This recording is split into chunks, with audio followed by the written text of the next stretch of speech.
It's a great day here at Kek Cast, your third episode, now sponsored by Loser Dawn. Grab some Loser Dawn, bring it to your locals, and just give it to your friends because, everybody loses in this game. That's just a normal fact of One Piece, right? I'm your usual host, KEKFILA, and joined with me today is actually a new guest, Garrett. How are you doing today, What's Garrett? up, man? I'm doing well. How about yourself? I am doing so good. Thank you so much for asking. I did do a correction. Now your name has 2 T's. I made that mistake. Perfect. It's 2 R's though, right? As well. 2 R's, 2 T's. 2 R's, 2 T's. Got it. Okay. But before I jump into anything, I wanted to ask, right? You're a content creator for One Piece. Where can people find your content? What do you do exactly? Well, we do podcast at the Worst Generation podcast and YouTube channel. We are doing more deck profiles than we used to do and stuff like that. But yeah, we like to try to just help the community any way we can and create conversation that hopefully, at least creates interesting conversation within itself or builds upon the community in any way, really. Because we all just do this for fun, right? Great. Yeah, absolutely. And where could people I guess they can find it on YouTube at the Worst Generation podcast, and then, right? and then our social links are all the Worst Generation. You can find us on Facebook. That's what we're mostly on. Mm-hmm. But we're on all of it too, and we have a Discord channel as well that we recently launched. Yeah, that's actually which was crazy. Yeah, that's super insane actually, because it's only been up for like 3 days, and it's like 300 people already. People are looking for a high level Discord, and OrangeSamurai is a big name, right? And he just we should have whispered people that he knew, right? Yeah. So, and I'll definitely leave the link to that Discord down in the description, right? I appreciate that. Yeah, homies only. Yeah, we got right? we got a lot of good players in there, so it's really cool. Yeah. People who have had some pretty big finishes and stuff. So yeah, it's just a cool place where everyone can hang and converse and talk One Piece. Great. Well, awesome. And we'll actually get this started by getting a little get to know you, right? But okay. I guess outside of card games, where are you from? I'm living in Florida right now. I'm a TV producer. I do marketing, so I create marketing videos for the TV station I work at. Mm-hmm. Outside of card games, I just live in Orlando, Florida, and just live with my wife and my 2 dogs, and just play a lot of sports and watch a lot of sports and play some card games. Nice. Yeah. So, what sports did you play as a man or a kid, whatever you want to? in high school, I played football and tennis. Football and tennis. Oh, I love tennis. Actually, I do too. I got into tennis. It's actually my favorite sport after high school, right? Okay.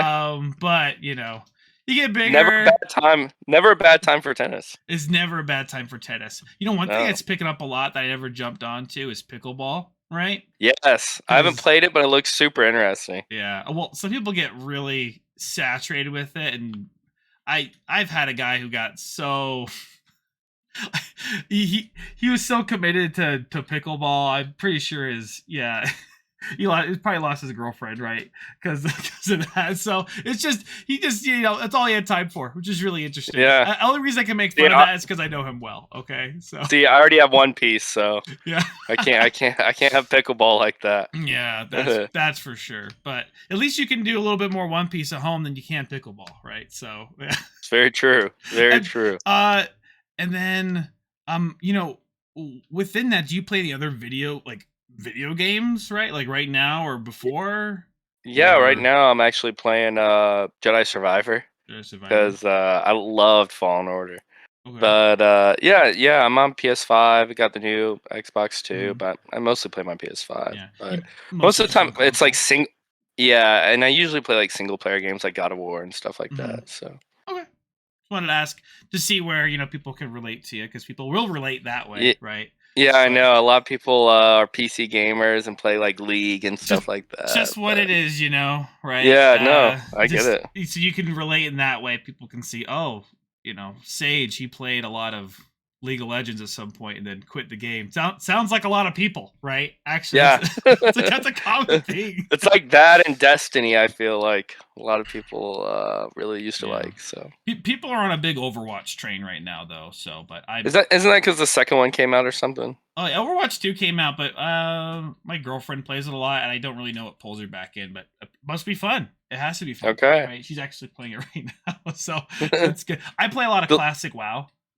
Yeah, the last game that I played like that was like where I would play with homies and stuff was like Apex Legends. I played Apex for a while, but I never really got into Fortnite, never really got into PUBG or anything like that, but Apex was fun. I mean, I think Apex was like the best thing to come out of all those. I never actually played Apex, right? But I played a lot of PUBG, and it it was so bad, dude. I loved it so much, but it was so bad. It gave you a good feeling, right, when you won a game. So and Fortnite was just so like cartoony and building the whole time. So I was like, this wasn't my thing. Yeah, I agree with that. But within card games, though, I guess you've been pretty successful. I actually don't know any of your story, right? But can you tell me? Start from ground zero. Anything with card games? So grew up playing Pokemon cards. My dad used to take me around to play when we moved here to Tampa, Florida, and my dad was in the Marine Corps. So I started playing cards when we moved to Florida, and played Pokemon. Got pretty competitive. Got second at nationals, and then got my invite to Worlds in Hawaii, and got top 16 there, and all that good stuff. The following year, got top 8 at Nats again.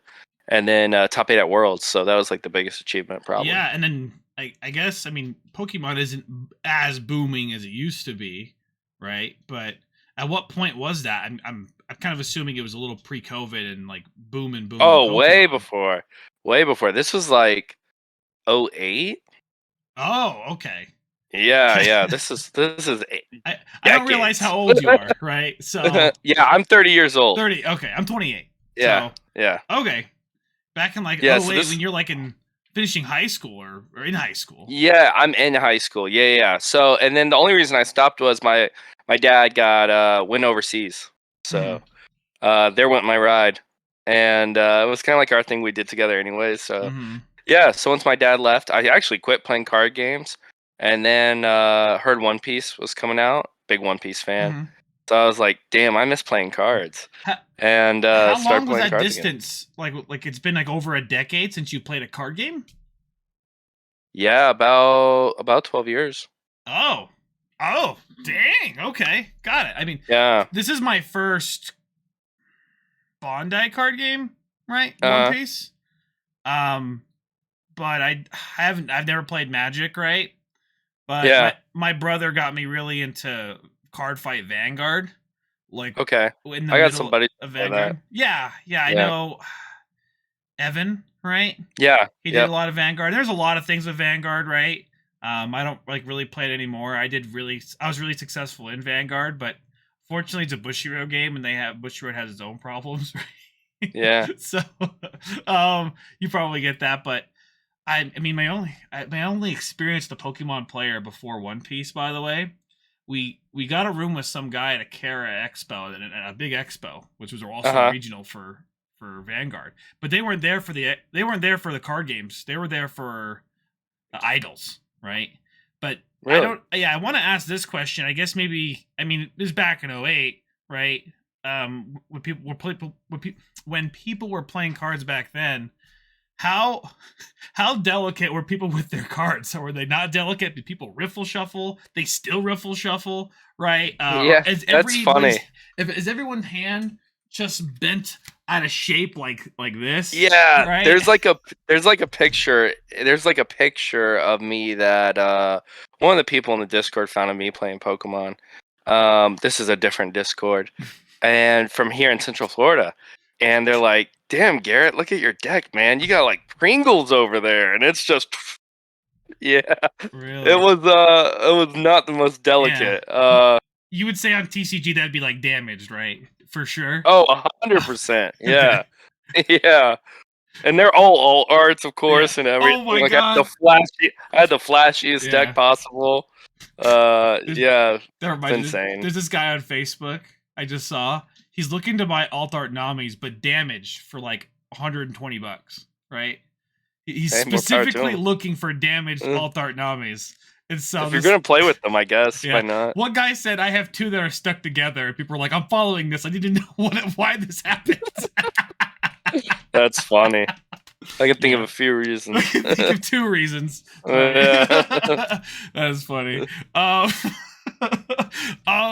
Okay, cool. So you got into one. How did you start One Piece? Where did that even lead into? You even find? How did you see One Piece, the card game?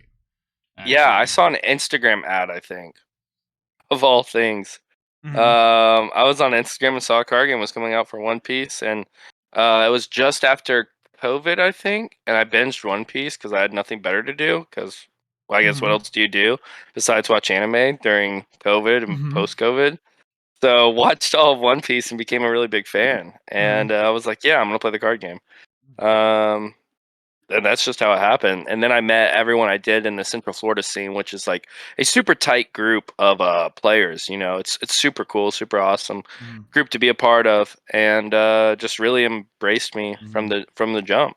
Yeah, well, because a lot of them came from like Digimon, DBS, you know, other Bandai games. People seem to really jump from Bandai game to Bandai game. Yeah. Hopefully this ends it, you know. So hey, I'd be okay with that. Yeah, because I've seen a lot of Dragon Ball Super, and you know, it always gets interesting players into the mix, right? If I was ever to choose a card game that smokes the most, it's definitely Dragon Ball Super. Yeah, I mean, you just different base that's in love with that IP. You know what I mean? Yeah. In Vanguard, it was all a bunch of weebs that played rhythm games on their phone, right? Okay. So, but like, you can't really complain about that. You don't need. People don't need to go take a break to go, you know, play a rhythm game. They have to go break to smoke. So that's pretty funny. Let me think here. What was I with this? Yeah, we'll definitely jump into Florida at some point, and essentially, you guys have like a full mecca over there. But I did want to touch base with this. So when did you actually start playing One Piece card game? Was that when it was in the trial deck format? Yeah, I played during DLB. I got 9th in the DLB tournament. I forget which organizer it was. Maybe PPG. I don't know. I think that was the only one. They didn't even have they weren't selling out back then. Not everybody had enough trial decks. Back then it was a lottery system through the Bandai app. Oh yeah. Yeah, so it was actually all sold out. But the crazy thing about that was that you had no opportunity, I guess. It was just all chance. So, I mean, I hope they never go back to that, but if they could find a way for like speaking of like mistakes on Bandai part, like if they could figure out this online thing, you know, like maybe like it's a lottery system until you have one or something, or you only do one, like that way at least everyone gets into one. And of course, you know, I've benefited. I've played into 2 online regionals instead of 1, but I've also played in none. You know what I mean? Yeah. So I think it'd be interesting to get more players in the game and find a way to almost regulate that. I think that'd be really great. The unfortunate thing is right now, it just is what it is. But let's say we're talking a year from now when they actually get their stuff together, right? What could that possibly be? And I actually don't disagree with that system. In a perfect world, let's say a tournament is uncapped, but it's in pods of 512, right? And you're on different discords for this pod, that pod, right? And I don't see any world where any organization sees this and go, "Oh, that's too much." Well, it's a lot of money, right? That's the way I see it, and it's a pretty big incentive for if they really need judges for people to go be a judge, right? So I mean, for sure. I mean, you're definitely not wrong. I just wonder if it's like they're worried about the server. You know, are they just worried about pitfalls or the tournament taking too long? No idea. You know, no idea. These are just things I've personally have wondered myself. But I would like to see it get fixed because it is it's a little crazy. Yeah. Did you do super pre-release at tournaments at locals, anything like that? Yeah, I won a super pre-release Luffy, Okay. and then lost another one. Yeah. In the final. I should have done a lot more of it. I barely touched a game. My brother got me into one, and we're all terrible. We forget to pull out life. Like. Mm. Oh, we're playing like. Oh, Mm. I'm playing a bad card, but I should just keep it for counter, right? Yeah, like I remember I saw this ad for like demos or something, and I even went to the demo deck day thing, and I was like, I'm Okay. gonna try this game out. I played the demo deck that day, and I'm like, this game's pretty fun. I like how balanced it is. My favorite thing was the Dawn system. I Yeah. actually really like One Piece's Dawn system. Mhm. I think it's a great mana system. It's one of the best I've played. Yeah. It's not lands like Magic. It I've makes you feel always like hate. the game is progressing without you having Correct. to do anything. Yeah. Correct. Or I don't need energy in my deck like in Pokemon. It's just I think it's a really solid mana system. And it's also a cool resource you have to manage. So I really like it. I like the mechanics of the game and really enjoyed it during the demo, and I'm like, I gotta play this for super pre-release. But And yeah, that's when I really started playing. What did you play a lot in Super Pre-release? What deck? Oh, I was a Croc guy. Croc all Yeah, the I played way. Croc too. Yeah, that's why I got ninth was Croc. Yeah. It was a weird metagame in pre-release. A lot of people don't know, right? They didn't. Most people got into the game after Set 1 came out, right? And there was a weird mind game of green was super strong, but unfortunately, Doflamingo 7 cost just destroyed 7 cost Kid. And purple just did purple things and was better than everything else most of the time. Pretty much. If purple high rolled, it high rolled. I mean, there's nothing you could do. And bouncing their cards did nothing for you, right? Nah, like you bounce their queen, they thank you for, thanks for bouncing my queen. Appreciate that. I'm gonna play again next turn. And it was weird because Kid went into Kaido really well. Yeah. Because you could just put the 7 drop out there, and they can't remove that. There's no 10 drop. You know what I mean? Yeah. So they had no good response. Yeah. Did you ever face any red? Red wasn't that good, but if they pulled a Sanji, I felt like the game was really hard. I actually did play a few reds in my tournament. The only thing I lost to was actually the Croc Mirror, and it was the guy who got second. And that was a really good game. That's still one of my favorite games of One Piece I've played. I like DLB a lot because there wasn't much variation. So it was literally like, how are you playing this deck versus how am I playing this deck? And it's not like the meta was like super figured out as the best way to play something or anything like that. So it was cool. It was fun. Yeah, I'm trying to think of what the big cards were. It was, I guess it was 7 cost Doflamingo and then Queen. To me, Queen was huge card. That card was huge. Queen was so tilting, actually. Yeah, Queen was huge. And then Sentomaru Pacifista engine was a big deal on the Croc. You had to high roll that, and then Purple dealt with Sentomaru so well because people just played Who's Who and Who's Who. Yep. Yeah, and yep. Well, I guess you're good. I guess you're fine. Right? Yep, got it. Just send it down back and you're good to go. Yeah. Did you get like your own case in OPO1? Did you already have that pre-ordered, or did you just get some cards from friends? For OPO1, actually, there's a card store here in Florida. There's so many, first off, in the Central Florida area. So we, a buddy of mine split a case. We went up to Cocoa Beach, and there's a card shop up there. Got a good deal on Black Friday. Yeah. And bought a case. So we went there like midnight before the set dropped and opened the whole case and everything. It was fun. How much was the case then? So prices were already inflated. I want to say it was $1,200. Oh, okay. All right. Yeah, I mean, it definitely went up like crazy after that. So people. People would kill for that right now. So we got it for $100 a box, which we were like, cool. Yeah, and we're not going to find better right now. So yeah, and it's hard. Yeah, right? no, a business. It is hard. A business, doing business things, right? So they're a local business. They need to do everything they can. I totally get it. Yeah. Well, some don't, right? And they want to be all for the players. Yeah. Sometimes I'm just like, dude, you guys should make some money. I don't mind paying you an extra $100, right? Yeah. So I want you to still be here tomorrow, okay? So it's hard. Especially like your favorite local card stores. You know what I mean? Yeah, I know what you mean. Yeah.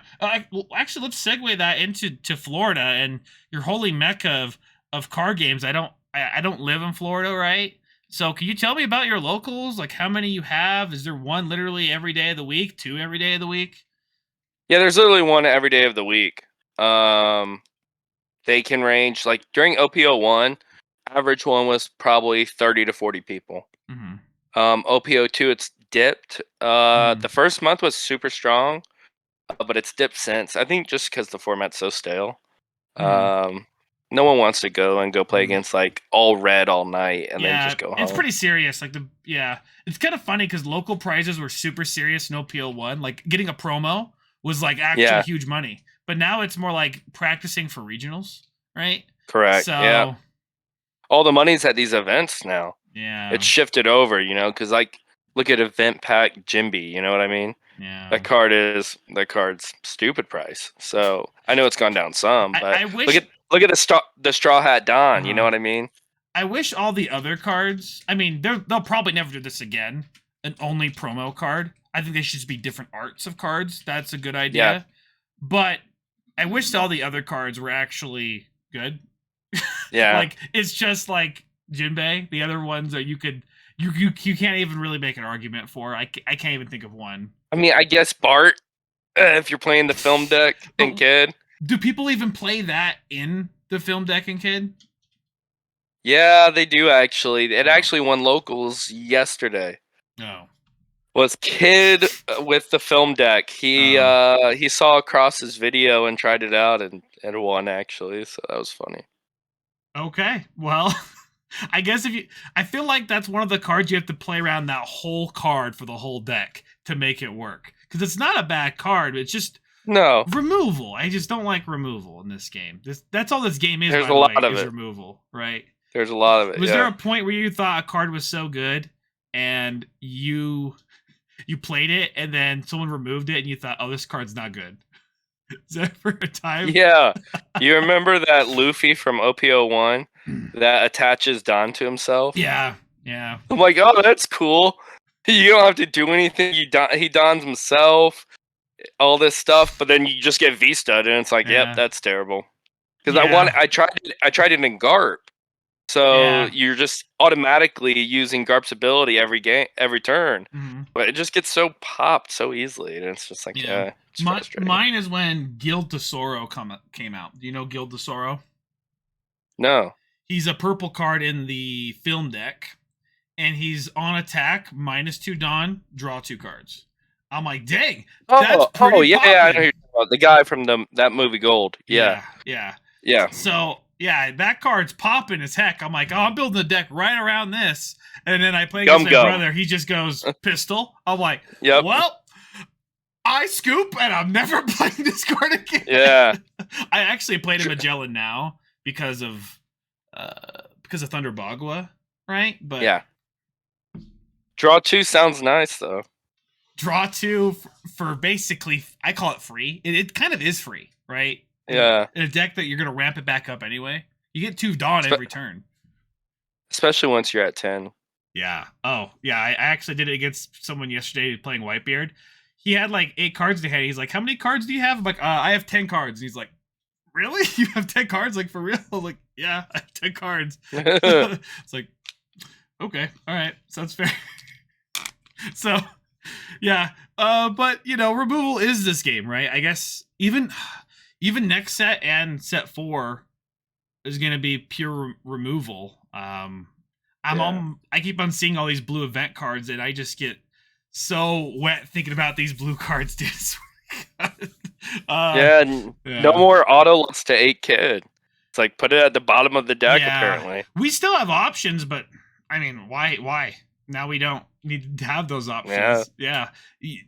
No deck can get tall against you. You just play mid range and then yep. place this. So it actually will force people probably to still go low range cards then, right? So Yeah, it's I that mean, weird if meta. and if you even look at next set, like Zoro gets better. I Mhm. mean, Yeah. But 3,000 swords. I can't remember the name of the card. Right, next set. It's the Mihawk ability. It's an event that bottom decks a 5 or less. oh yeah. That'll be okay against red. So Yeah. but yeah. Next thing I wanted to talk to you about, right, and kind of how I'm a little connected to you. I met you in Vegas, but That's right. kind of through OrangeSamurai. But I listened to your podcast. But how did you come to know OrangeSamurai? Once again, just the Florida community. I started winning events, and as you know, Diego posts every damn thing of anyone who wins and lists and stuff. So we got to talking one day, and Diego's just a great guy. Really funny to talk to if you ever get the chance. He's a real funny guy. But yeah, no, Diego's just awesome, and just met him from playing locals. You know, he really liked playing more in set one. He hasn't been able to play much in set two, just life and stuff. Yeah, I get But that. yeah, and he's judging, so it's like, what's he playing for? Yeah. But in set one, he had a little more to play for. But yeah, so that's how I met Orange, and me and him are good buddies now and everything. So yeah. And you're running a Discord together. What else could you ask? Yeah. So yeah, right. I guess the beginning of OPO1, right? There was a couple not regionals, treasure cups that happened, right? Yeah. And I believe from your podcast you said you bubbled out of Florida. Is that right? Yeah, I got 19th. 19th. Oh, okay. So it wasn't like a pure bubble, but pretty close, right? So yeah, it was close enough because I was like at 15th, and then the round finished, and it's like 5 minutes for overtime, and then I see it go to 16th, and then I see it go to 17th. I'm like, no way, am I 17th? And then they're like, they call for time, and then it goes to 19th. I'm like, that feels better than 17th. Yeah, that would be tilting. Do you get any card like an Usopp or something? Chopper.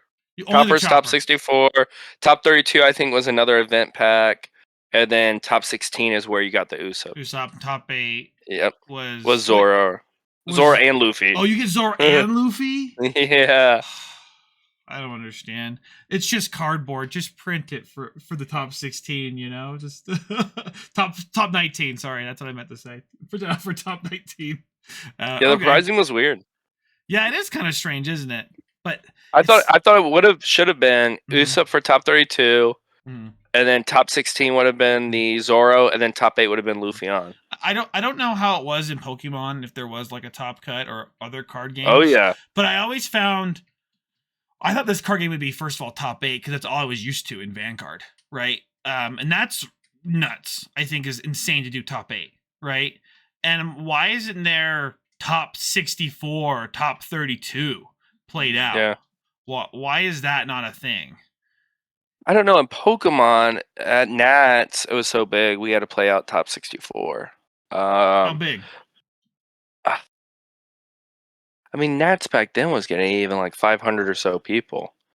And that was pretty big at the time for a card game. Yeah, but like now we have like 1,000 people tournaments, and they're still now it's 32.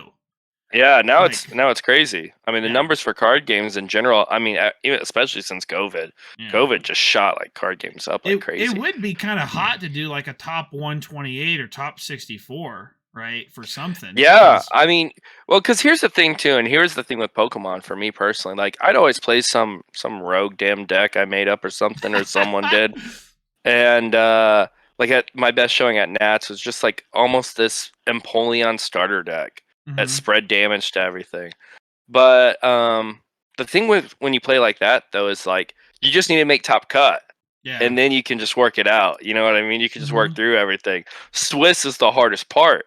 So when you can't get when it's like try to find your way into a top cut, you have to change what you would play even.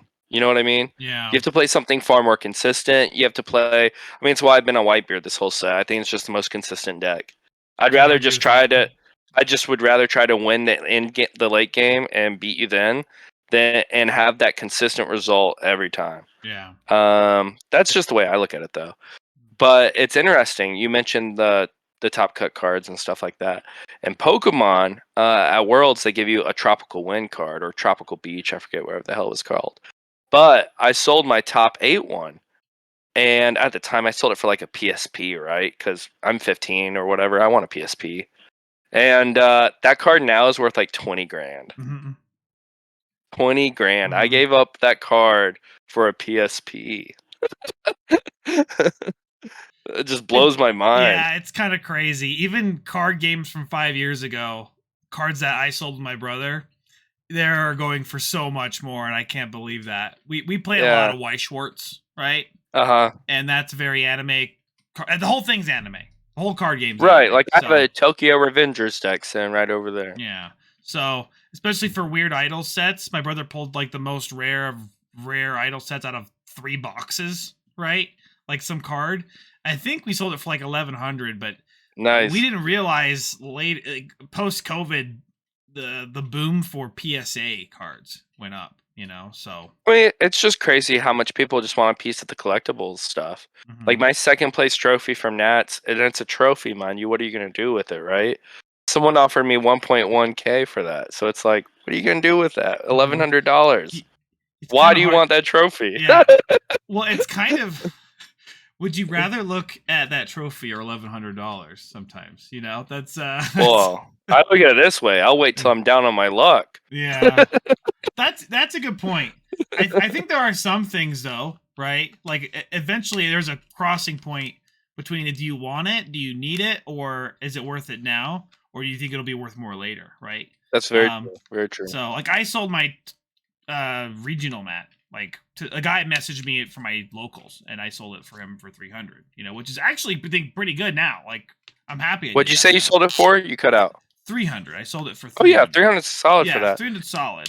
But so the regional mat's the only thing I kept. I sold Luffy. I sold everything else. Yeah.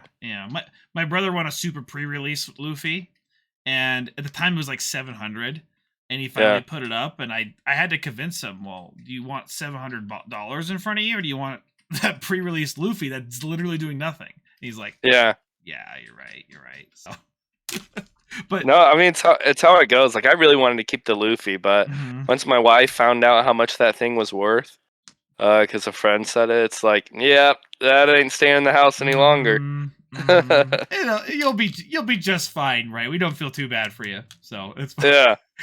Congrats again on that. One of my local friends just got 3rd place in an online treasure cup, so he actually got one. So yeah, fantastic. What was he playing? What do you think?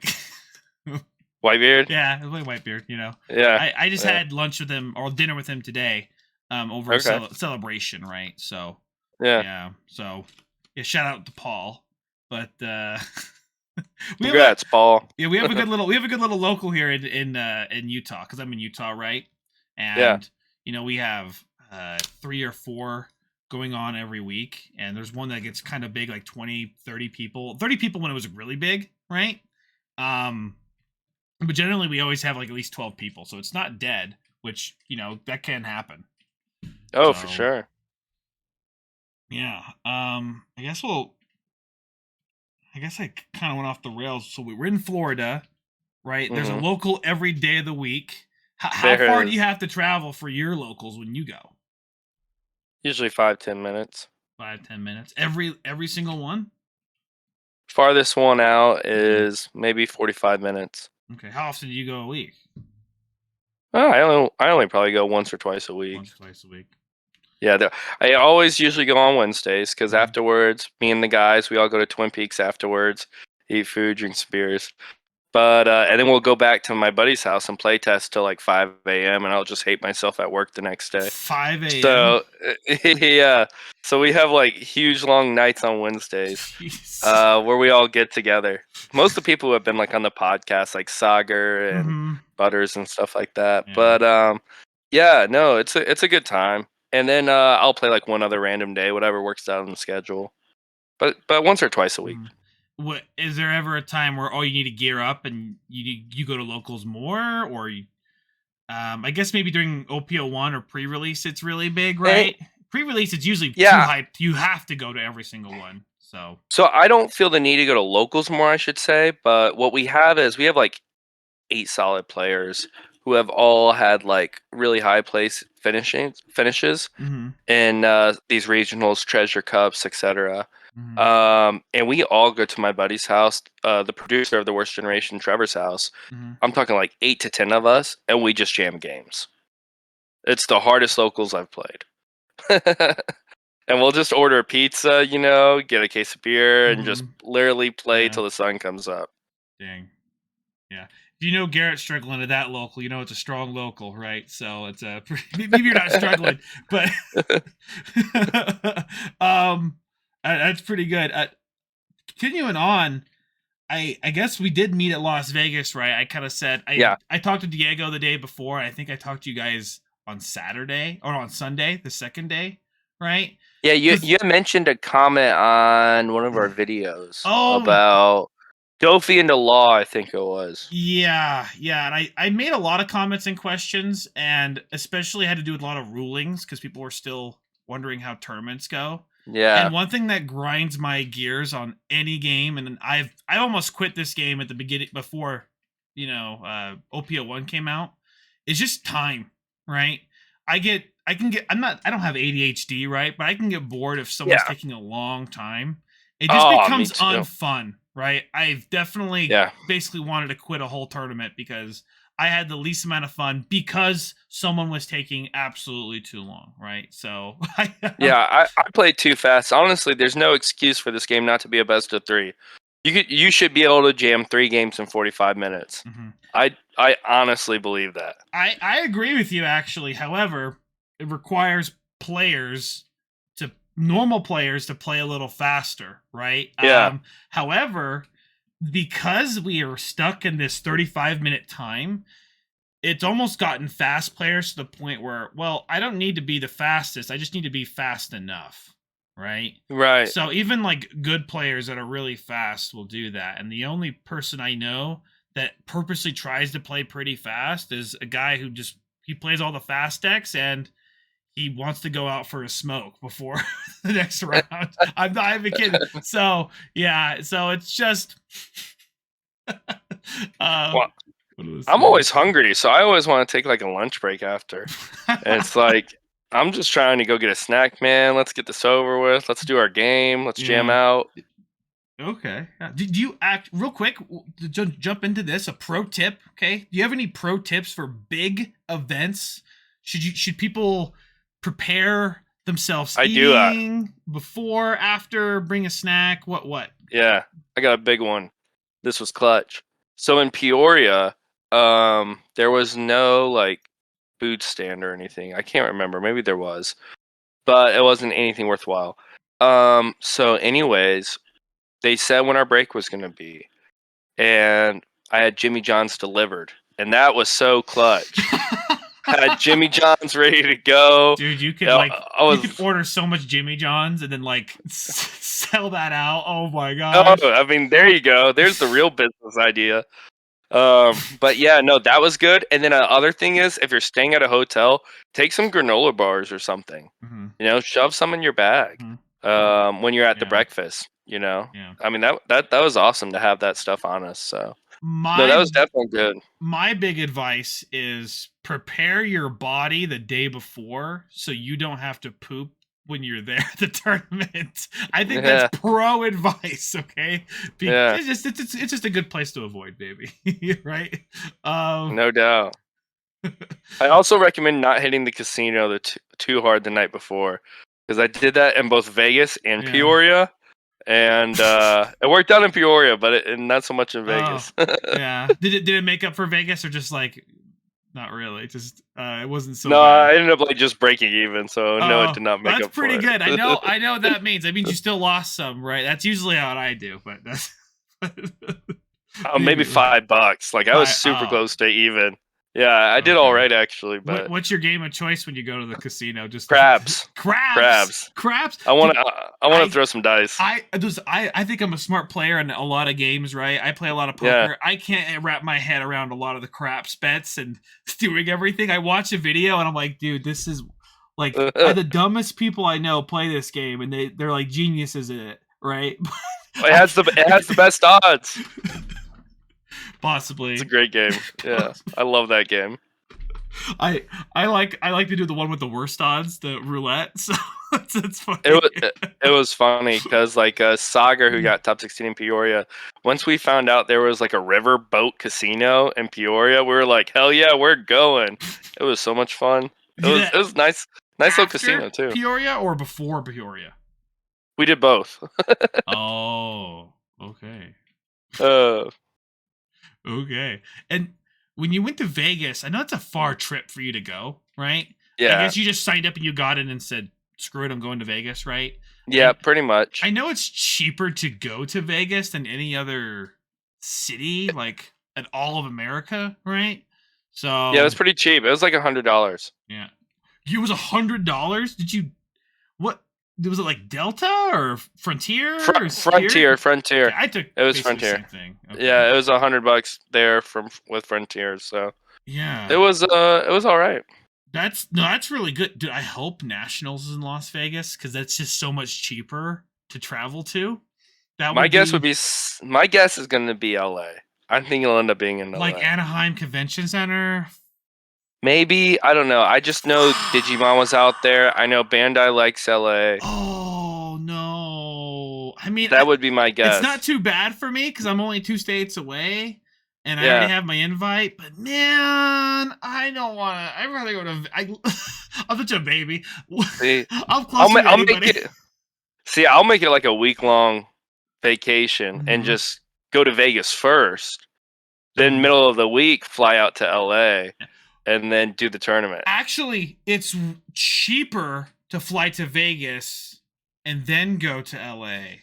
Correct. Oh my god, dude. Because the trip straight to LA is what's that? LAX. Mm-hmm. The trip to LAX is more. Yeah. And anyways, you can stay in Vegas for probably even a little cheaper. So you're gonna save money staying there unless you blow it all at the casino.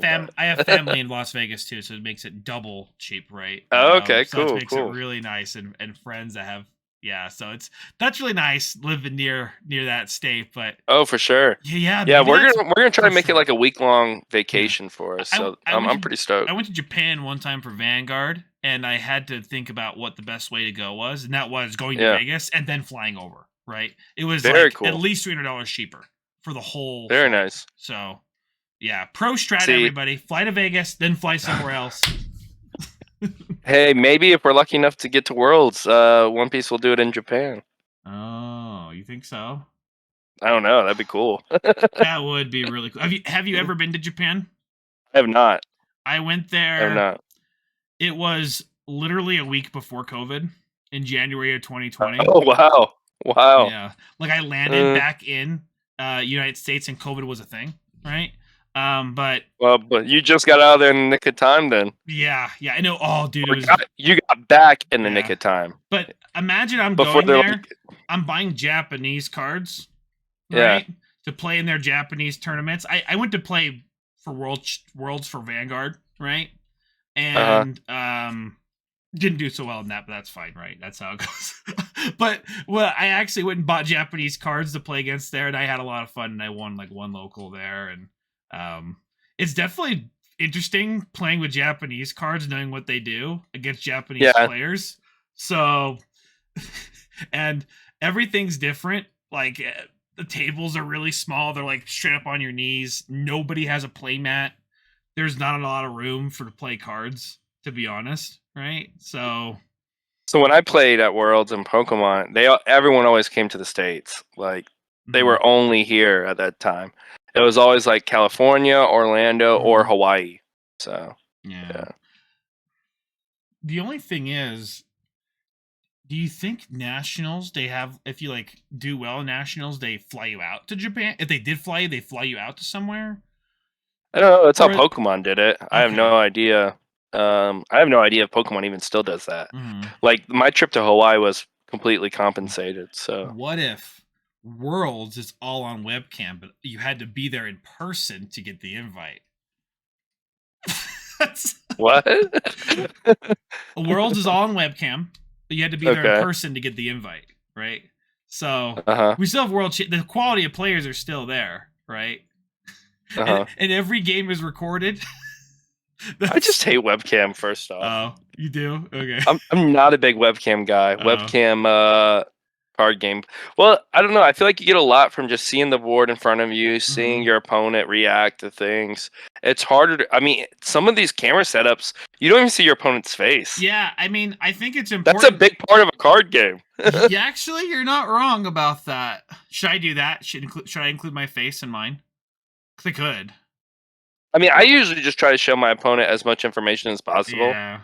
Because I never want someone to think I'm cheating. Yeah. That's like my greatest fear in a webcam tournament. Yeah, I think the best thing to do also with that is protect yourself. And one thing I'm doing, and I'm having a video soon about this, is how to do my whole setup, right? And it's only like a simple 23-step process. It's simple, huh? Simple 23-step process of getting this all set up. And the best thing, it does protect yourself in a lot of ways. But Yeah. I mean, you'll make content for yourself, and you'll want to watch back the game anyway, most of the time, and win or lose, right? So, I mean, is that what you were doing when we played during that online regional? yeah, mine was straight up recorded. I probably still have it Yeah. on Twitch, and I try not to look back at that game because I made a mistake.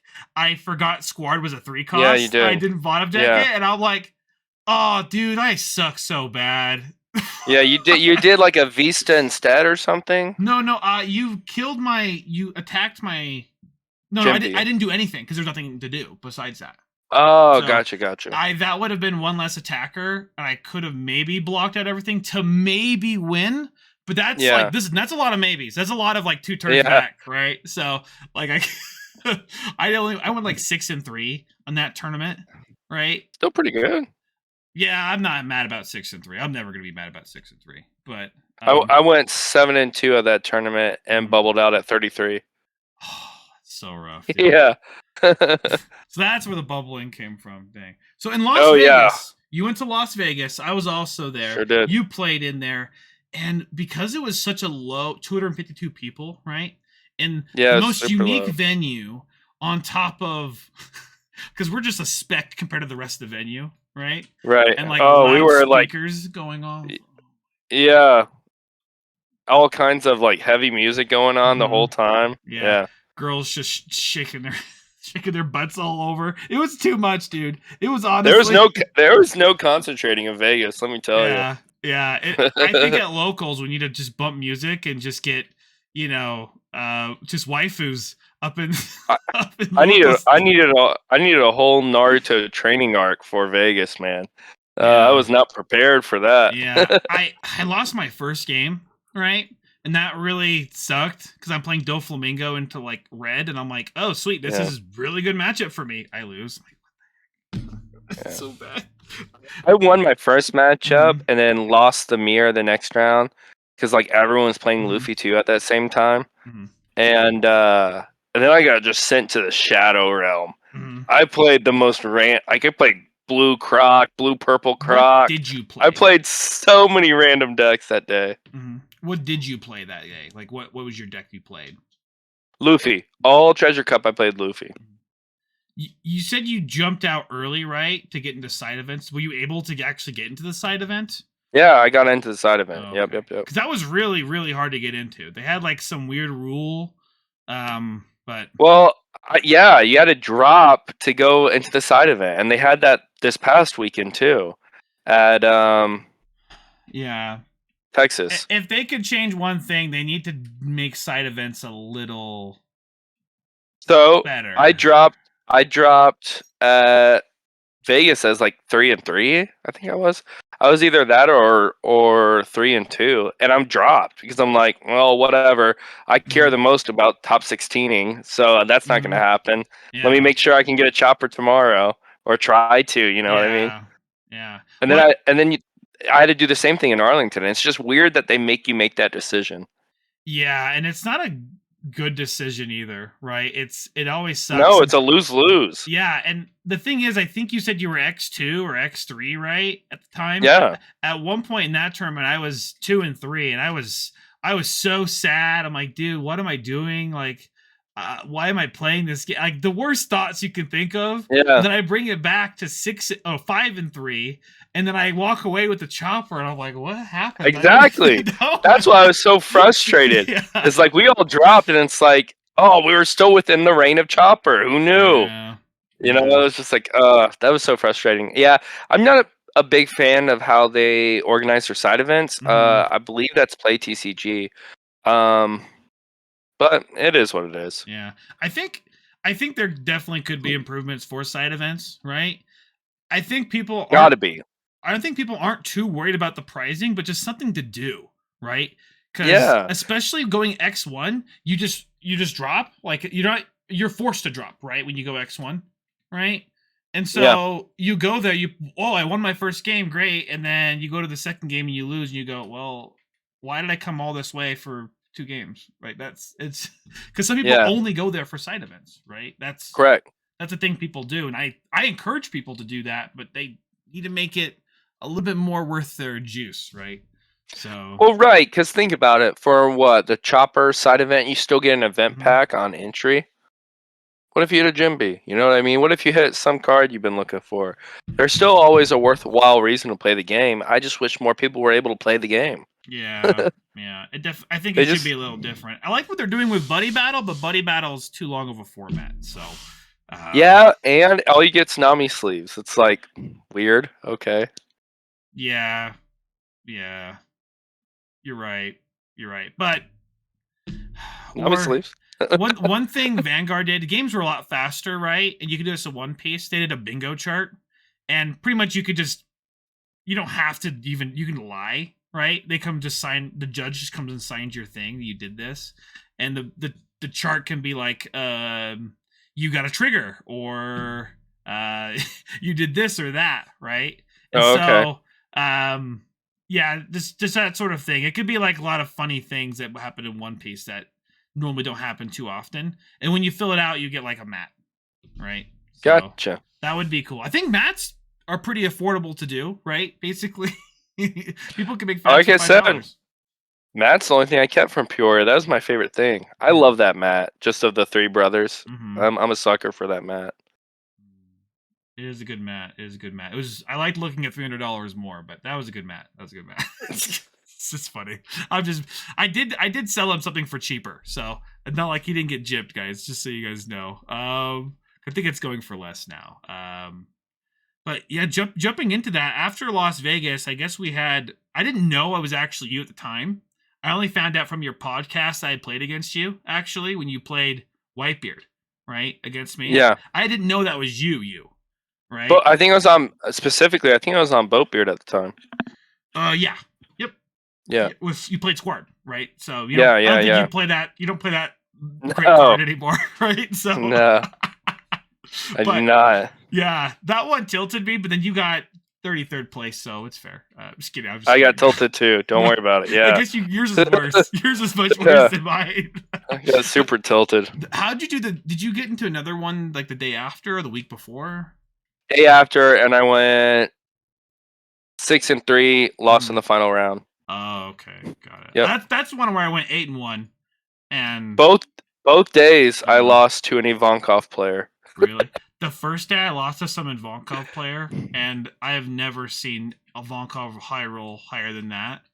Yeah. And I almost picked up the deck because of how strong it was. But dude, if they curve out perfectly and just see everything, I don't know. That's an annoying deck. Honestly, it is extremely annoying. Yeah, you're right. There was literally no answer I could do. I'm like, well, I could draw 9 Mihawk, but their field's already 4 cards. That deck's really good. Is there any other deck that you think, if it just high rolled, it can do anything it wants to? Oh, Smoker. 100%. Smoker has the best curve out in the game. If they see everything they need to see, you can't do anything. Can you explain to me everything before 10 cost? What is their curve? I guess they want to go second, right? Is that the... Yeah, you go second. On 2, you either play a chump blocker, you play down the 2K Garp, or you leave 2 up for Shockwave and just blow up whatever the fuck your opponent puts down. Okay. Excuse me, didn't mean to say that. So let's say they just have a blocker. Okay, so that's cool. Great. Yeah. Next turn is either going to be a Borsalino, or you're playing a Kuzan if you have more than 1, or it's your only play. But I would hold the Kuzan until the 8 drop, to your 8 Don curve. So you're playing down one of those 4 drops, right? And then on 6, you're playing down a Sakazuki.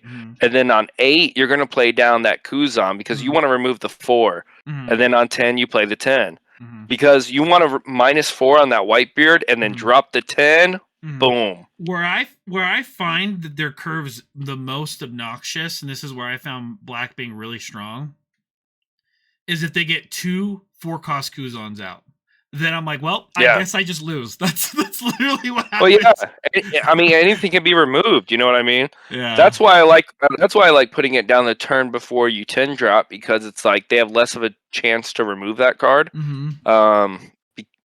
If you can get that card to stick, it's just so dangerous. What's the fault of it? Does it lose to low to the ground strategies, or is it straight up just inconsistent because of the amount of? Well, you have no searcher.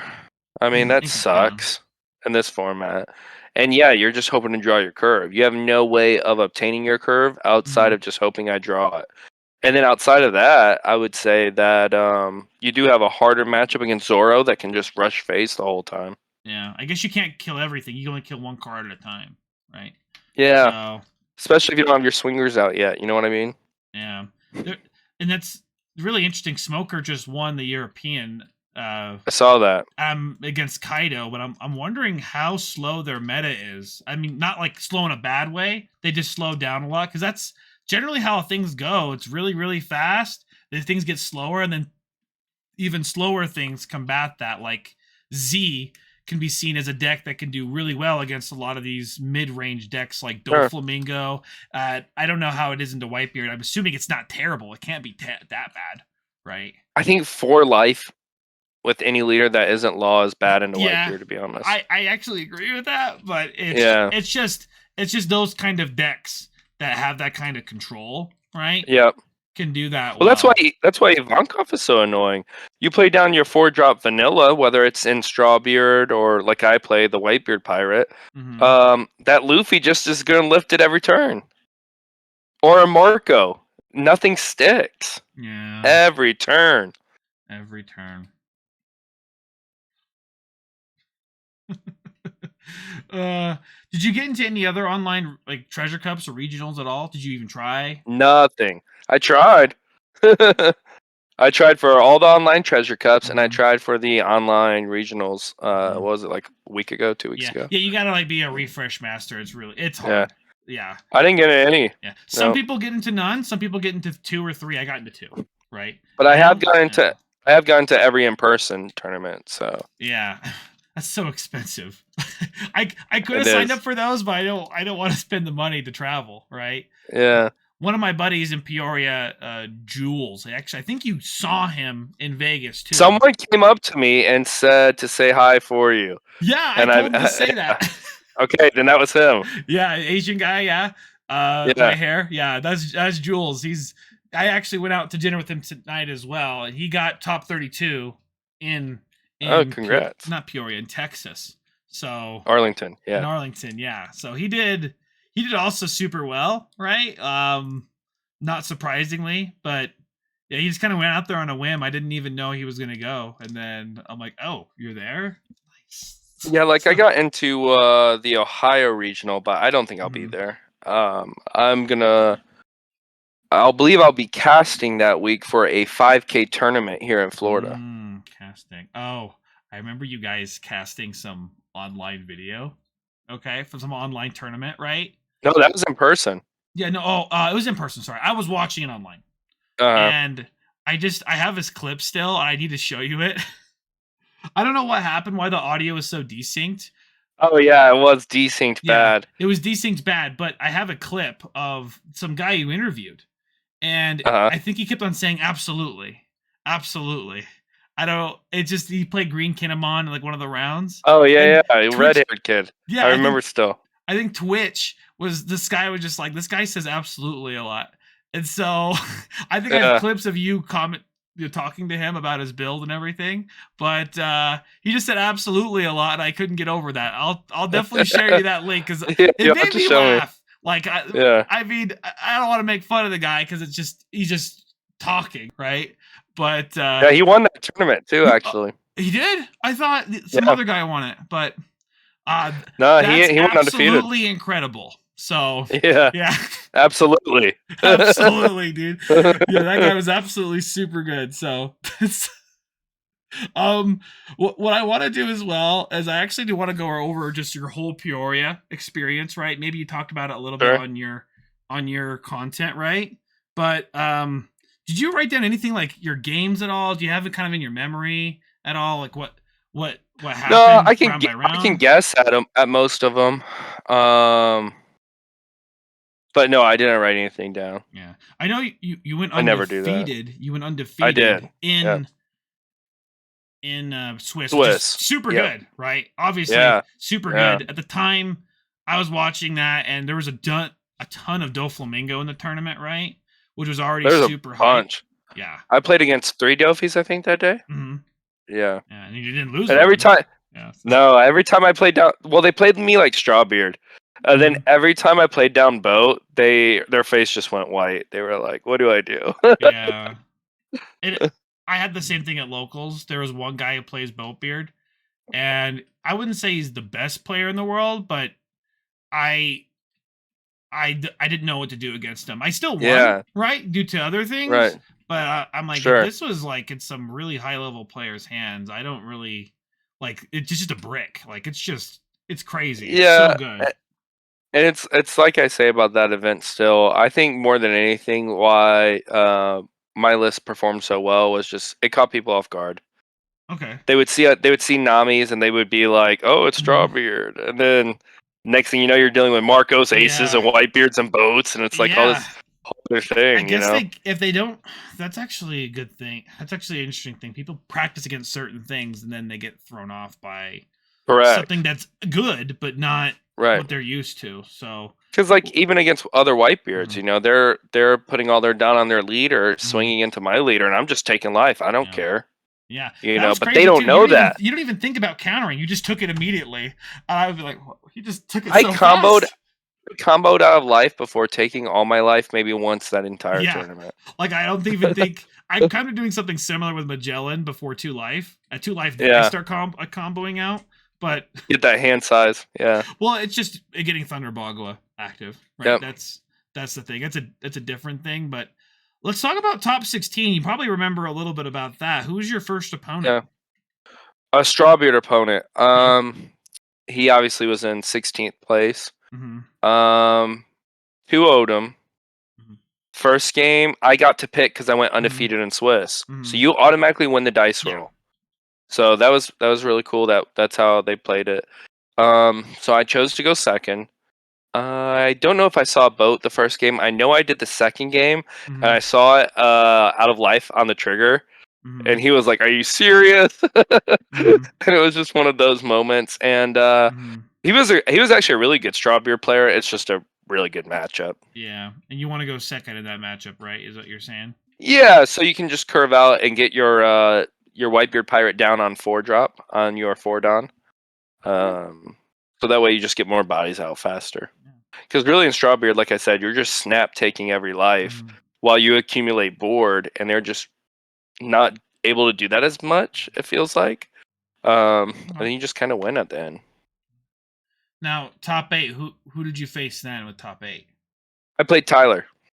Oh, Tyler, okay. Yep. And he runs, what was his list different from yours? How'd that differ? He played no 9-drop. He played no Luffy. He played no Rush Luffy. He played no Namis. He only played 8 2Ks. Like pure boat without Whitebeard? Yeah, and I believe his high end was just 2 aces.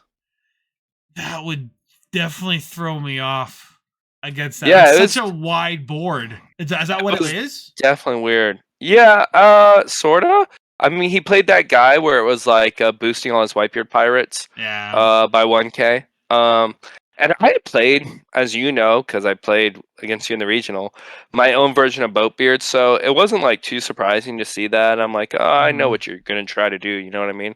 But if I'm being quite honest, and I apologized to the people there that made brackets of who was gonna win and picked me, but all my friends lost. Sagar lost in top 16. Evan lost in top 16. And I already made it further than them. So I absolutely tried to end the game as quick as possible. Like, the first chance at a win con, I jumped at it. And every time I'm like, show me that you got it in your hand. And he did. And Tyler won. Good for him. Do you think you could have played it differently and maybe something? Or yeah, if like one of them was still in it, because I want to do better than my homies, I would have probably like laid up a little harder. Like I had like my first game, I had 2 Marcos in hand, and I elected not to play them down and just go for game. Yeah. Was everyone trying to bounce or something? Like just like, oh, we got top 16. Sorry, man, we don't want to watch your game. Yeah, we were trying to go to the casino. But I already won Luffy, so Oh yeah. my god. I'm not saying I threw. I'm I just know. saying I tried to just literally go for it. the quickest win con. It's something in the in your head. I mean, here's the thing Right. too. When you're already in like you're X and O and you're 8 games in, right? You go to your 9th round. It doesn't matter if you win or lose. You're still going to be in top 16. Correct. Right? Correct. So you might be willing to do a more ballsy thing, right? Like you might do a more risky mulligan for a higher roll, or even better, go for a more lethal play, right? Right. So, I mean, hell, to your point, round 9 was against Jimmy Sherman. He just got a 2nd in the Treasure Cup with Law. Great player, real good guy. He went for game against me. He killed my Marco Automata and then put all his Don on Whitebeard and swung 19k into my face. And I just comboed out 20k. Are you telling me he plays Whitebeard? He played Whitebeard in his Law deck? I know people do that, but no. This was when he was playing Strawbeard. Oh, okay. Got it. I was just for reference. He just played Law at the Treasure Cup. Makes sense. Yep. All right, because I know some people are playing Whitebeard in Law. Yeah, that's crazy. That's crazy to me. That's like a dead card. But I think honestly, you could probably mix any 50 cards that are red and green in Law, and it's not going to be bad. It can't be bad, right? No, I mean you're gonna do something. Like you're gonna start seeing like Kinemons and I know we've talked about this, but I think that's gonna be the first leader that gets like errated or something. Something's gonna happen to Law. Yeah. As the card pool gets bigger, and there's just more and more 5-drops that are like super good or cracked. There's no way that you can keep playing them down for 2 Don. Well, let's talk about that. I feel like it's never actually has to do. I think the 5K is already good enough, right? It's all the 1 costs. All the 1 costs literally get different and better. Like it can't get worse. Yep. I feel like it mostly comes down to the cards you're playing, like those. And the problem is, and I think I'm actually almost okay with picking one up and placing down a 5. That actually is okay. It's the picking up like an Otama after, and then placing down playing a 5. And then playing a Zoro, right? Or Rush Luffy. I mean, it's whatever that format needs. Last format, it was Rush Luffy's. This format, barely anyone plays a Rush Luffy. You know what I mean? Now it's 5 costs. What do you call it? Law, right? They're from the trial deck. So the restand guy. Yeah. And I hope they slow down on making more Law characters, because there's just too many Law characters already. There's a lot. Fan favorite. Yeah, but I don't know why he's done. I don't know. Could that blue card have just been somebody else? And the 1 cost blocker Law. Why did that have to be Law? That could have been Edward Weevil, right? Yeah, it could have been. I don't know. It just it just didn't make a lot of sense to me. And I'm like, why is there more Laws? Like when people say, "Oh yeah, I'm playing down Law," like, well, which one? There's literally 7 different Laws. So nice Dofi deck box in your background, by the way. Thanks, man. Tiny Shop TCG. I have the same one. Yeah, I don't know. Do you know who Jonathan Job is? Okay, he owns Kayfabe Cards, and he gifted this to me. Oh, very cool. I think probably because I did well with Doflamingo or something. Yeah. So, but I had an extra one just laying out. Very cool. Thanks, appreciate that. You said you had one, a Whitebeard? I have the Whitebeard one and that same Dofi one. Oh, do you like playing? Do you play any blue at all, or is it mostly Cigar? Or? I love blue. I played Dofi all OP1 until people realized how good 8 Kid was. Yeah. And that's when I played only Luffy from that point on. Dofi, I think, is the most fun deck in the format. I find it to be one of the decks that if I lost, there was still something I actually could have done to win that game. That's how I found it to be. Yeah, that makes sense. Yeah.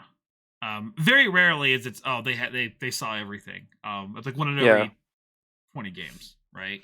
But most of the games when I lose, and also that's just card games.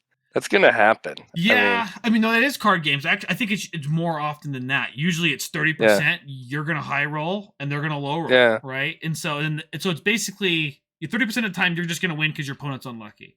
30% of the time, maybe it's 20%. You're gonna lose because you're unlucky.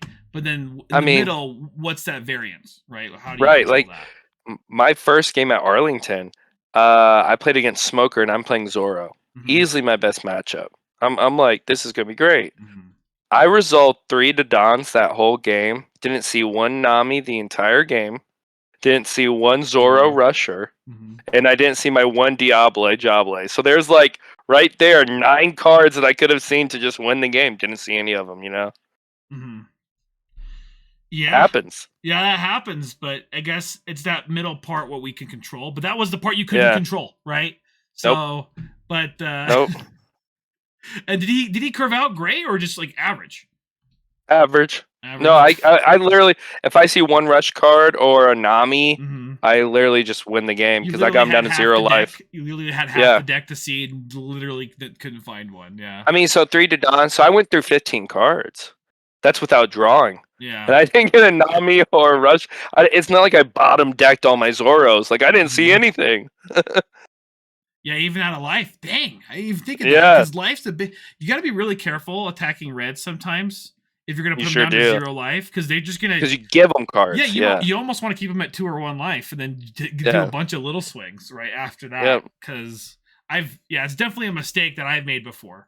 Just swing at their character. Just kill their little Nami. That actually. Yeah. Nami's super dangerous card, by the way. Don't leave that card. Yeah. One turn it's 200, 2,000. Next turn it's 9K. You never know. Just remind. Is she a supernova? I don't think so, right? No. Okay. I've just seen something recently in Law. They didn't have any. This girl, she had no other play. And her only supernova on the field was a Capone beige. So she donned that up and then restood that with the standing law. Yeah. Swing twice. So I couldn't believe that. I'm like, no way. This has got to be the most. Do what you got to do sometimes. Yeah, pretty much. So you got Peoria done. And we're talking about Law. Okay. Yeah. And nerfing Law. And all their shenanigans. I couldn't think of any other leader that could get nerfed or banned before this. I don't think they'll ever ban him or really even change him, actually. But if there was an argument for one that needed to be, it would be that leader. I think so. Yeah. I mean, you could make the case, I guess, for Whitebeard, but he also takes his own life. There's ways to beat it. Law, it's just like if they see like 2 searchers, you start to feel like it's over when you go against it. You're just I think Whitebeard's more of the problem card is maybe in their characters, right? Because their characters are strong. Ace is cracked to me. That card is insane. I think that card's super good. I think Boat being gone doesn't even like really hurt the deck too much, right? That's fine. But I don't know. Marcos are so good, dude. And the new one? They're both so good, right? Yeah. And there's searchers now, so. Yeah, maybe take away the searchers, and we'll call it even, right? And it's a balanced deck. But yeah, with Law, I wouldn't nerf Whitebeard like his leader, but Law's like the leader you could nerf, or you could 5-cost Law, the blocker is a hell of a card. The next thing I did want to talk about was actually set 3. I know you're aiming a lot of your content at future set 3 because there's an online regional that's coming up real soon, and you're really big for the homies. You want them to get to Nats with you, right? Maybe split that room. Right, split that. Yeah, room exactly. Up right. Yeah, it just makes sense financially to get them, a little to get them there, right? So, I guess with that, what are your thoughts on set 3 right now? I guess you've been doing a lot of research lately. Yeah, we're printing out all of our proxies right now, but I've simmed some things. Right now, I gotta say, man, Katakuri and Ace just feel so good. I love both those decks. You know what's crazy too is I don't know that Whitebeard got worse with Boat. going away. I could make the argument that them getting the Searcher and that new Marco still makes Whitebeard better than it was this format. Yeah, like you would probably drop boat for that, right? So Yeah, it's not a big deal. And then also Zoro got better because they get the buggy and now they can run events and stuff too, and the new Marco even. It's so dumb. yeah, I'm sure Luffy will be just as good too, right? Playing Zoro, Yeah. like basically playing Zoro cards, but Someone will find a way to make Luffy good. yeah, Always do. yeah. And then I'm probably still gonna play Doflamingo in that format, right? Hey, you get some draw cards. Some draw cards. Yeah, there's that one where it's like Sanji's Pilaf Soup or something, where you pay 3 Don, draw 2 cards. Yeah, I'm not really concerned with that. It's more I get my own Gum jet pistol, right? Yeah. That's what I'm more looking forward to, and still playing 9 Mihawk. It's probably still gonna be good because if people play Zoro and Luffy, it's gonna be good. But I don't know how that goes into yellow. But great thing is, like, yellow is my favorite real life color, right? So I'll probably have a yellow deck, just because of that, Yeah. and Katakuri. Maybe even, I don't know how good or fun Big Mom is. Yellow, pure yellow Big Mom.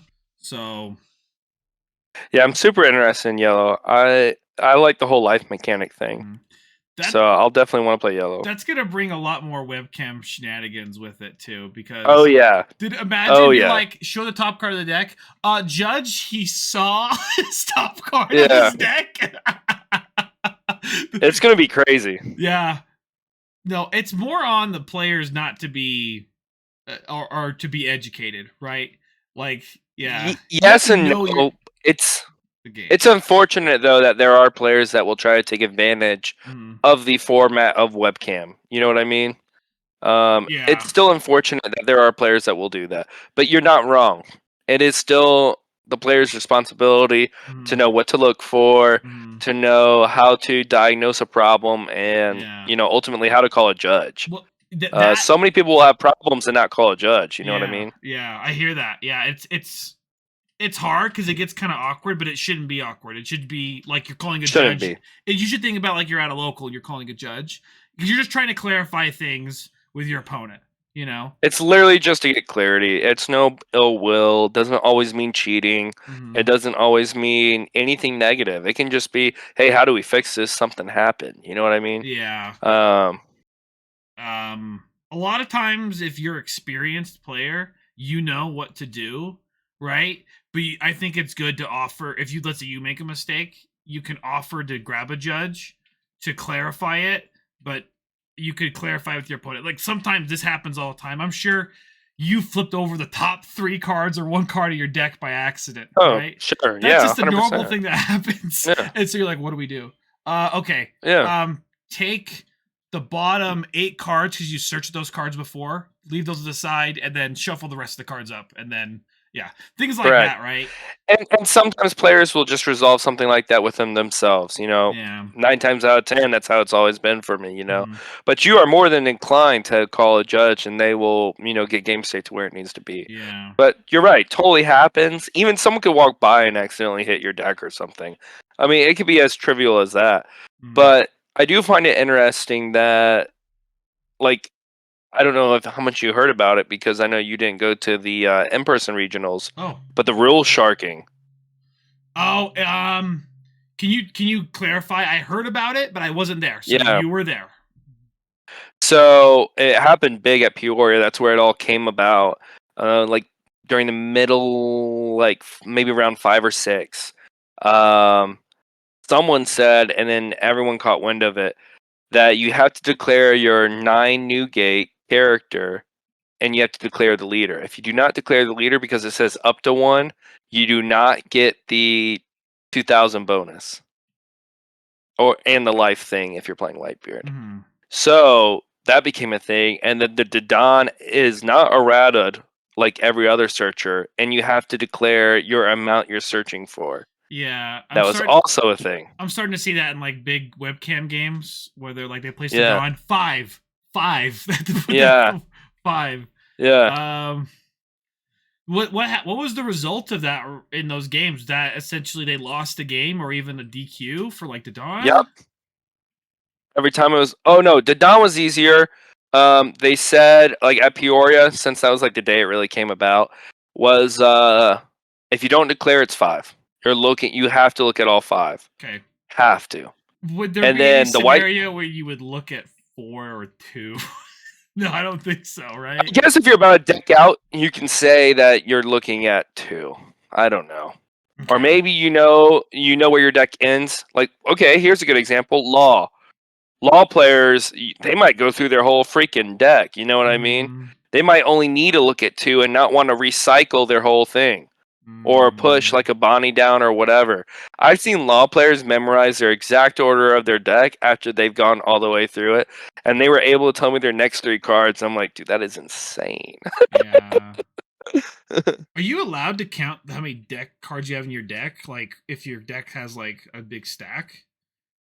You can count your deck at any time. Because I just know my thought process is like fanning all your cards out. That's almost like what if a card's marked in some way, like not intentionally marked, right? Okay, but like one has that's a crease. a good point. Like one has a crease, Yeah. right? So Yeah. Because it was always weird in Vanguard. I literally, when my deck got low, I'd spread my deck out like kind of like a fan, right? Yeah. Which could be seen kind of weird, right? So, And so there was Whitebeard, and then there was the Dan. So if you don't declare, it's always 5, which is good. So really, there's no way to mess that up. The Whitebeard one though was once it was done, it was done. Mm-hmm. Once it progressed to the opponent's turn, it's sorry, Charlie. I mean, nothing we can do for you. I think a good thing to always do is just put a die on your Zoro or your red card, right? After you play down Whitebeard, and then you don't even have to say anything at that point. It counts as declared. That's declared, a physical declared. Like in Arlington, I said mine was 7K. That counts as declared. Yeah, even like attacking for 8K. 7K, correct. Yeah. Yep. Yeah, okay. Because I was playing Zoro in Arlington, so I would say 7K immediately after I played Newgate, meaning that I'm designating him and he's swinging for 7K. I mean, I don't see you or somebody else doing that, like your friend group.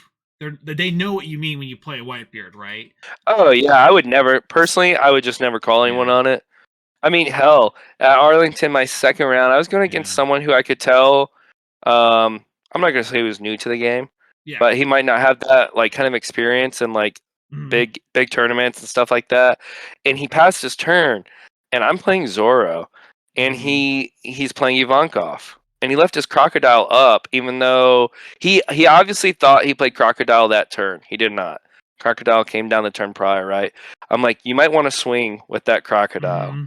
My board is getting out of control. If you don't kill one of these guys, you lose next turn. And he's like, oh, thank you so much, yada, yada, yada, yada, you know? Because honestly, I don't know about you personally, but I'm trying to win every game against my opponent's best. Yeah. If I see a way they could have won and they don't see it, that's even more frustrating for me. Because then it's like, well, I could have lost. You know what I mean?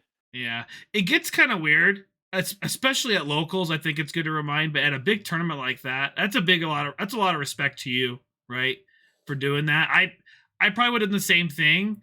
However, it might be okay round 9 and you need to go to the top. No, I mean, you're exactly right. Just to be quiet, yeah. But it's right round 2, round 3. Yeah. Correct. I can see that. I'm not saying I do it every round. But yeah, no, I just think I want to play against my opponent's best. You know, if I have the opportunity to change a little thing to where I know I can get that and I can still think I can beat that, that's what I want. Because I want to come up with a deck that has no way around it. I mean, that's the goal, isn't it? You're right, yeah. And you do want to play against your opponent's best, especially in practice. Even regionals is... listen, it's the game, but regionals is great practice, right? In a way. I mean, yeah. For us, isn't everything practice at this point? I mean, we both have our Nats invite. Yeah.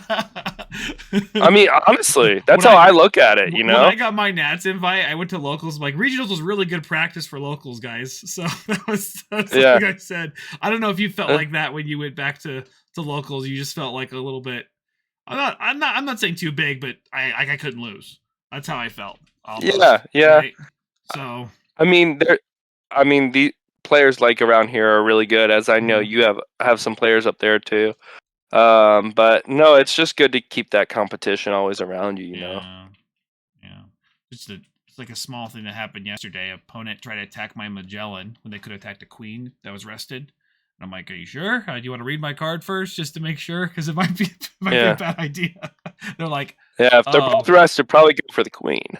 yeah, because Magellan's gonna -2 Dawn, and they don't want to go back a whole turn, right? When they're already at like 8 Dawn, right? So, yeah. So I think that's a big thing that you're saying, right, about that. And I think specifically the Whitebeard one. I mean, just always declare, guys, but if your opponent plays Whitebeard, you know what that card does, right? So, yeah, no need to shark your way to a win, right?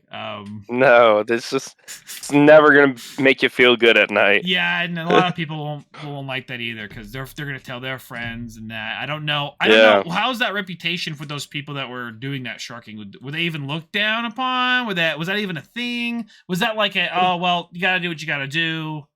What's I won't speak to that because I will say this: technically, they're not wrong. You know, yeah. Head judge makes a big announcement right before the tournament and says, "Look, guys, this is a thing. This is a thing.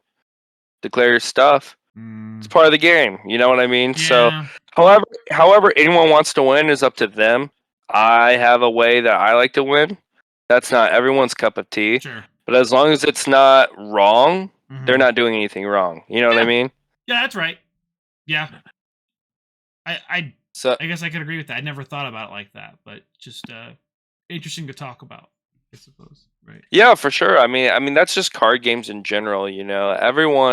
First off, every card game's freaking different, but I mean, look at even Bandai. They don't even know how they want to do life. Every game has different life within Bandai, you know what I mean? I don't know about you. You playing BSS?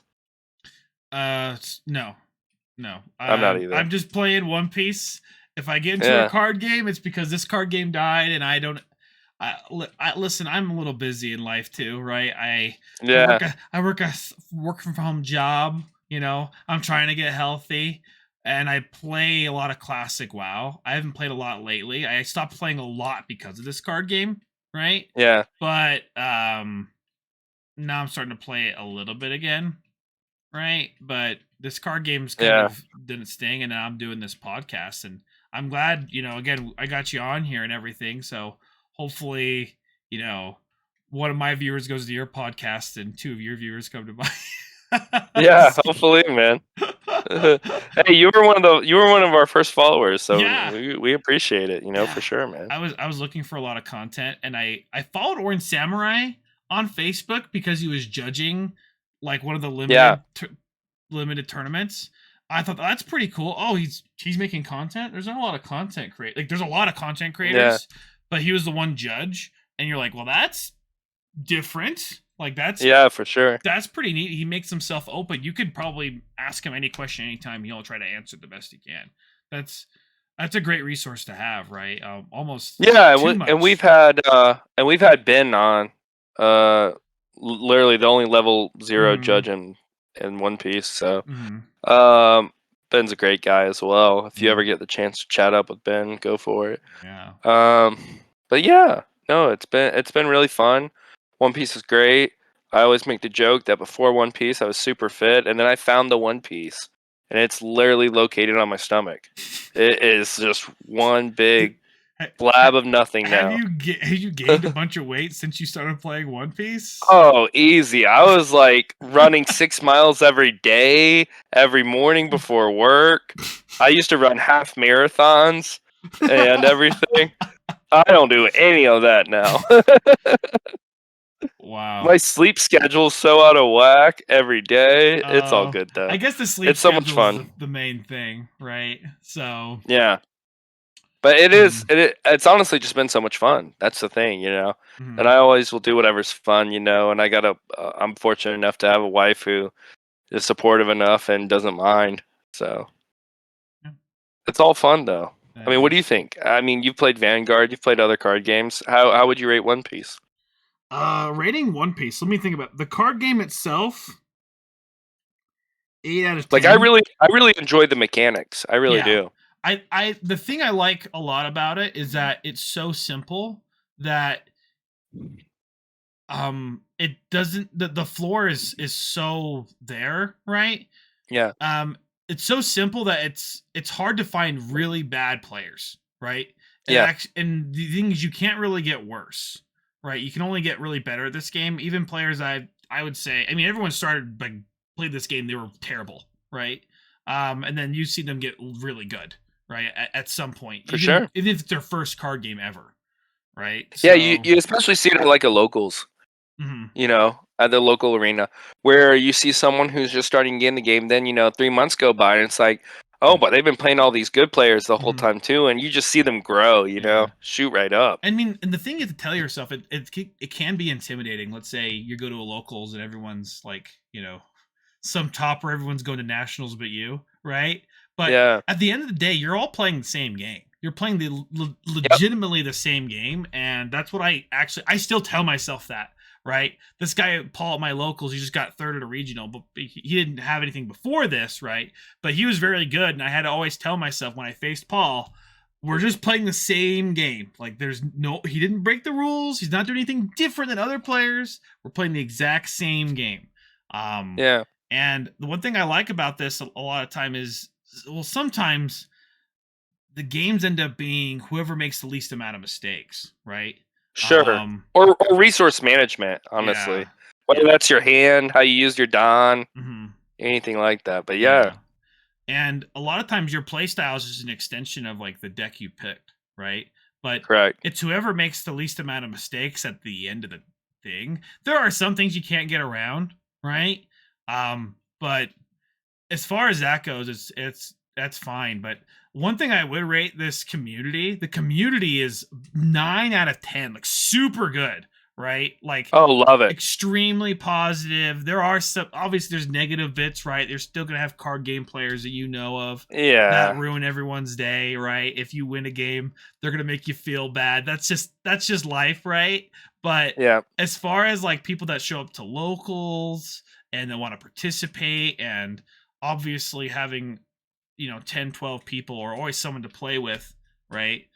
Is always going to be a big thing, and that's a challenge in other card games, right? Just getting a group of people Sure. together, even online, right?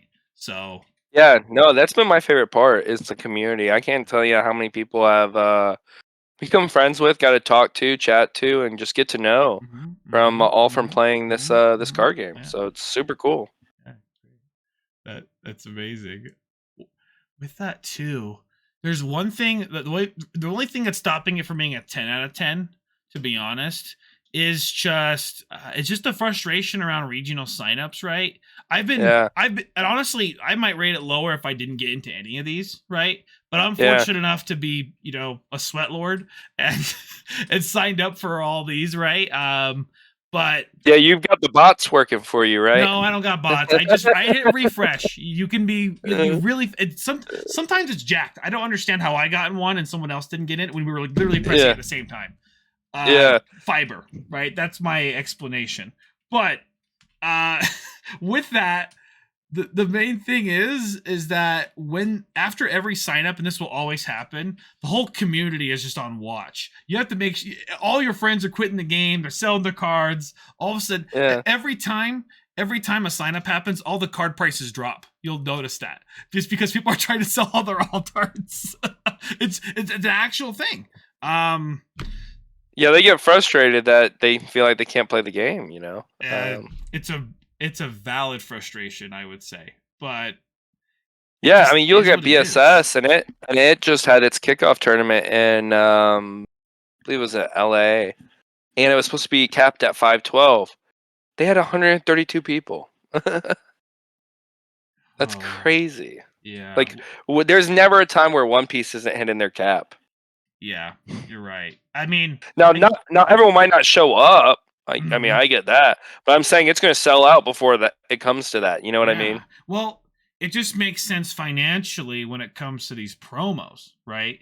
If it was just to play for nationals, you wouldn't get that many people showing up. But because you invest $30 to get a minimum of $200 of product, right? For just participating, Yep. it's insane, and that does keep the game healthy as well. To be honest, right? Is the collector It market, does. and It does. I would say I probably wouldn't be driven into this game as much if it was, if it wasn't for some financial gain. I not to say that I Sure. haven't really got a lot of money. I just blinged out my deck when I got top 8. I sold cards. I blinged out my deck, right? But but I mean, I'm not going to knock anyone for selling their cereal Luffy, for some cash. That's not a bad. That's not a bad idea. Yeah. No. I think that's great. Like I actually would encourage that, to be honest. So it's just hard, right? And the fact that the game's so easy actually makes it even more competitive. So Yeah. Well, hey, we've been on here for that's an hour and a half. It didn't feel like an hour and a half, probably. Oof. Probably felt like 3 hours to you. But did you? That was a good time. Did you have anything Appreciate else you you having wanted me to on. talk about? It's super cool that you're doing your own podcast now, man. Yeah, appreciate it. I'm not trying to take you guys over. I just want to, collaborate. No, The ocean's big enough, man. Yeah, I think you're right. For me. Sorry about that. Yeah, is there anything else you wanted to talk about, topic-wise? No, I feel like we really covered the spectrum from all the way from DLB to OPO3. Mm-hmm. I just think the game's going to keep growing as the more sets get released. I think you're going to eventually see a pretty diverse card game. Right now we feel like, oh, there's nothing but red. But as more sets come out and more sets get released, I think we're going to hopefully see a more diverse card game. Mm-hmm. Yeah. That sounds great. I've heard a lot about OPO4. Just things get really weird, like the queen, blue-yellow queen. Yeah. But hopefully it's not just diverse in the fact that it's power crept, but they might have to do that in order to overpower the power that is red, right? So yeah, might have to. I mean, it feels like in America that's all that's won in the States. I mean, it's kind of future proof, to be honest. I don't know if Pokemon was like that, but any card game I've played, if you had the option to do something a little more aggressive, then it wasn't a bad choice ever. Yeah. See, Pokemon had rotation though, so that always helped keep things fresh. So because you knew some cards that were just too cracked would get rotated. I guess the one thing I would say, right, to make it a little more balanced or diverse is if there is a rock, paper, scissor and red is the scissor, they need to make rock a little stronger, right? So yeah, that's and I would say the rock to red has always been blue, so I hope they keep boosting blue up. Yeah, and then the paper, just everything else. That's fine. That's, just if you just red and blue. Yeah, I'm all right with that. That'd be okay. Yeah, we'll just play Jet Pistol the game, right? That's actually the game I'm looking forward to. The next card game they make, Jet Pistol the card game. So yeah, just events. Yeah, I guess you're playing Ace, right? You're getting that ready. Exactly. It's not like 18 events. That's gross. All right. That way you can just offensively use Radical Beam or do whatever you want. Yeah. Well, I mean, that's going to be one of the bigger attacks in the game. You put 10 Dawn on Ace, throw away 18 vents, It yeah, exactly. It doesn't beat the 80k attack purple guy, which people of my locals people in my locals are picking that card up for some reason. Wow. They're just facing Whitebeard and they just they have 0 life and they just swing for 80,000. Well, you're gonna win. Yeah, but then they have 1 blocker up. And yeah, what are you gonna do? Does nothing. Exactly. Does nothing. Hey, well, I do appreciate you coming on here again. And do you have any closing thoughts or any shout outs you want to give, or again, your socials? Yeah, shout out to the Worst Generation crew, and shout out to Sage for having me on. All right, thank you. Hey, well, you have a fantastic rest of your day, Garrett, and all you Kek Cast listeners. I will be working on getting this on Spotify. It's a work in progress, but for now, we'll keep it on YouTube and be a YouTube podcast for you select listeners. But I guess to leave it gone, I did want to say our little catchphrase. I kind of get this from John Ashby, but if it doesn't have the goo, it's gotta go.